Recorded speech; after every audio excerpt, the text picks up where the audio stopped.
What's up guys and welcome to FPL Today. I'm the man in the know, JNO, and welcome to my top 10 tips for the FPL game. Now this should hopefully give you a general strategy for the entire season and isn't focused around players or prices but more about how to play the game before and as the season continues. But before we get into this video, we have relaunched our Patreon. It is only $1 a month, so if you want to join in mini leagues for monthly prizes and season-long prizes, go check out my Patreon page. It's only $1. Access to everyone from that price point. So let's get into the video, and we actually have the 10 commandments of FPL is how we're going to title it on the screen. And the first one we're looking at is play your way. You will have a multitude of people giving you advice in this community, which is all great advice. We all put a lot of work into it. We all have our opinions. We also have our biases around certain clubs and certain players. You'll have people telling you need to look at expected goals and expected assists and expected goal involvement. You'll be having people telling you need to look at big chances and goal conversion. You will also have people telling you have to have the eye test, where you watch a player and through the game you actually think they are valuable as an asset. There's so many sources and opinions out there from some very opinionated people, myself included. But what you need to do is find your way to play the game that is most successful and enjoyable for you. Try multiple ways if you are new to the game. Try multiple stats.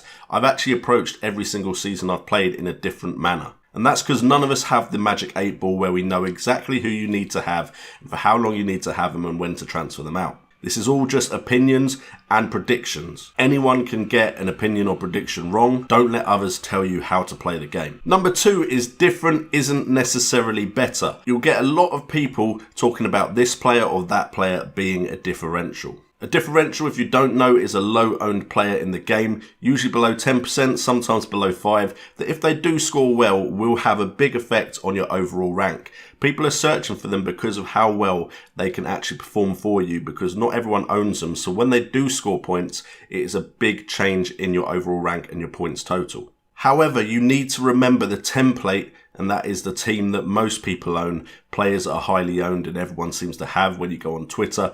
First of all, Twitter is its own little community in FPL. The casuals don't necessarily have that team, so it can still perform very well. But the template is a team that most people own, and there's a reason most people own it. It's because these players are the ones scoring points.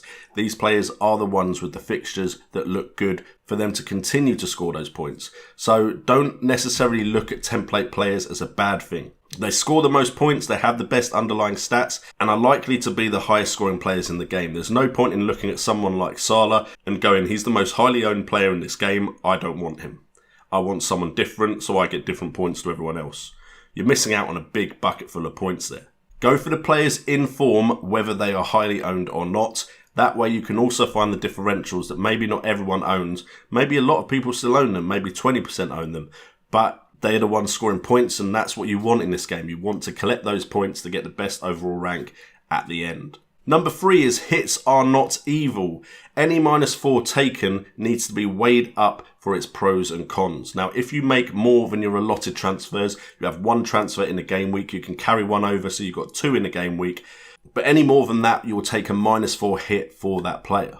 Now, you don't want to take too many -4s because, of course, that comes off your points, which affects your overall rank.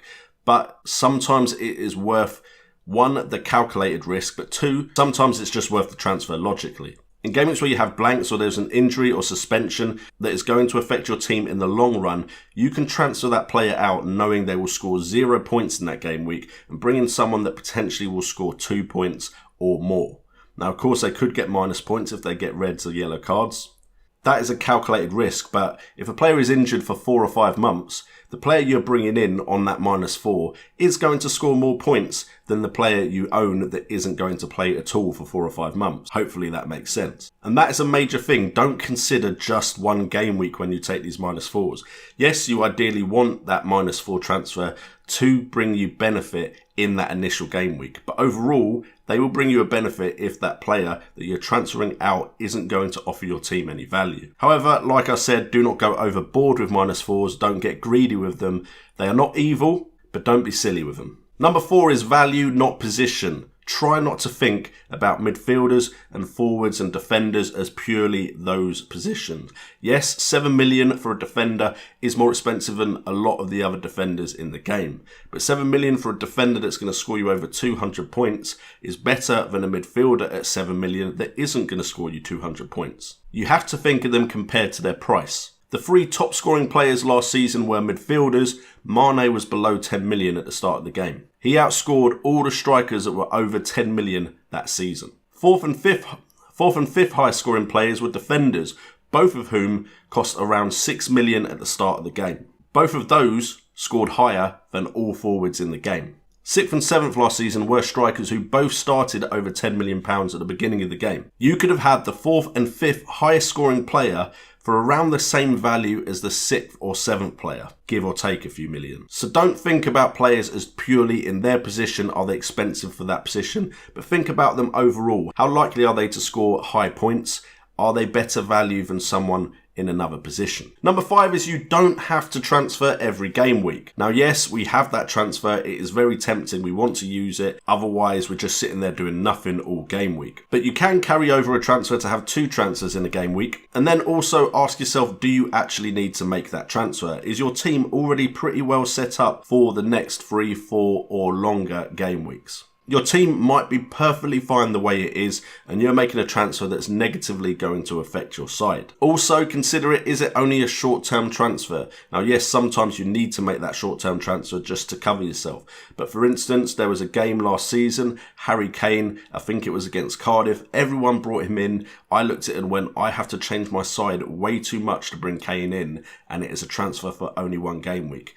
Kane did absolutely nothing, and that was one of my better game weeks for last season. Also consider transfers. Are you making it because of fixtures? Because players in big sides or big performers can perform in any game in the season. Don't use transfers just because you think you have to. Number 6 is the transfer mindset. This is the mindset you are in when you make the transfer. Make sure you are thinking as logically as possible and you're not run by your emotions. Do not transfer when you are upset or disappointed in the performance of 1 game week, either one player doing badly in a game week or your team doing badly in that game week. Do not transfer to chase a price unless you are 100% you want that player.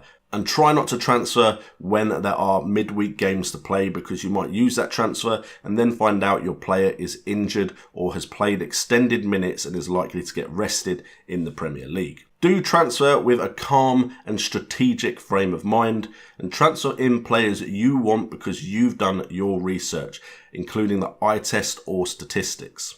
Number 7 is avoid rotation risks. Now, there are some great players out there that won't necessarily get your 33 games plus. No matter how good a player is, if he is not playing and he's not nailed on in that first team, those are game weeks where he won't be scoring you 2 points. And believe it or not, 2 points every game week is valuable if you have 11 players getting you those 2 points every game week. Players can't score you points if they're sitting on their club's bench. Some teams have extremely strong squads.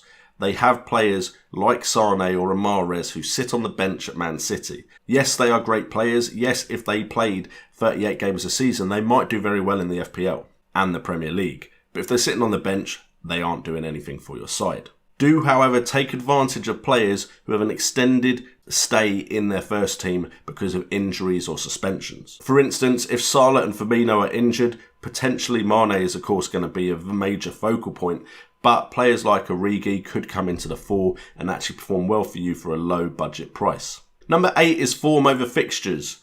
The dream is good player with good form and good fixtures. But consider this, just because a player has good fixtures, if they are currently in the relegation battle in the bottom 3 and they are in a bad defensive side, is it worth bringing them in? Also on the flip side, just because a player has 2 of the top 6 in their next 6 matches does not mean they don't offer your side any value. Prime example would be Digne from last season. There was a period where Everton didn't have any double game weeks and their fixtures didn't look too great near the end of the season. However, they still went on and got good defensive returns week in, week out, and you could have kept those points in your side, but most people had transferred them out for the likes of Duffy and Dunk from Brighton. And for those of us around last season, we all know how that went. And also when we look at double game weeks, you have to remember some players in a double game week are still probably likely to score less points than an informed player playing in a good fixture only once in that game week. Number 9 is plan but be flexible. Careful planning can of course bear fruit, especially if you bring in the right player at the right time. However, always be ready to change your plans if something better comes along, and you have to be flexible in a game where injuries and suspensions and players dropping out of form and being dropped from their first 11 can take effect. The earlier you jump on the right players, the better your point total will be, and then the better of course your overall rank will be. If you get on the right players at the right time before everyone else owns them, it will have a bigger effect on your overall rank. Also, the plan you made say a month ago may not be the best plan to execute in a current game week or from that point forward. Things change in football all the time. Always evaluate your plan and make sure it is a flexible one that you can change depending on how the game is going. And number 10, finally, make sure to have fun. It's the most important one because yes, believe it or not, this game can get very stressful. Everyone wants to get a good score. Some people have some reputation relying on the rank that they get in the game. But remember, it is just a game. We are not playing to pay our mortgage or anything like that. So make sure not to get too stressed about it. There'll be game weeks where you have an absolute shocker. But just remember, it's a game. Take it as a challenge to build yourself back up and come back even stronger than you were before that bad game week. There's a lot more important things in life than FPL. I'm not 100% sure I believe that, but there are, I've been told. And for me, FPL should be an escape from the daily chores of life and all the problems. I love it when I have a weekend off and I get to watch the games and see if my players score or not. It's a bit of a thrill for me, especially if they do score rather well. So have fun playing this game. And that is what I want this channel to be about. I do want to help you guys get the best rank possible, but I want us to have fun while we play this game. Anyway, guys, thank you so much for tuning in to this episode. As always, if you want to support the channel in any way, first of all, hit that subscribe button, then hit that notification bell so you join the family here watching FPL today. Then also click that like button to support this video, share it out to some friends unless you want to beat them in the mini leagues that you're in. And then check out all the other links in the description down below, including my Patreon. Like I said earlier, it's only $1 and you get access to monthly mini leagues, a season-long mini league, both with prizes, a Discord channel so we can chat FPL, and priority on live stream questions. I will be live streaming. I've just had a shocker with some designers, but I will be live streaming at some point. So make sure to go check out all of that on Patreon. I've been JNO. This has been FPL Today. And remember, it's all about the game.